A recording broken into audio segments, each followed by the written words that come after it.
Hey guys, welcome back to TechMan. Today, let me show you how to connect Turtle Beach Stealth 600 to Xbox One. In this tutorial, you'll learn how to connect the Turtle Beach Stealth 600 headset to your Xbox One.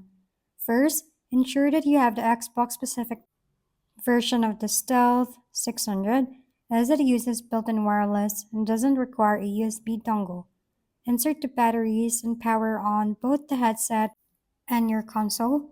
Put your Xbox One into pairing mode. On original models, press Enroll or Sync button near the disk drive, and on Xbox One XIS, that's on the lower right front panel. Next, press and hold the Connect button on the headset until its LED blinks rapidly. The console's LED will blink as well. When pairing is successful, both LEDs turn solid, a tone plays, and the console displays a headset assigned message. You should now hear game audio through the headset. If not, go to Settings, then Device and Accessories, and set the Stealth 600 as the output device for both game and chat audio. If we've been helpful, kindly give us a thumbs up.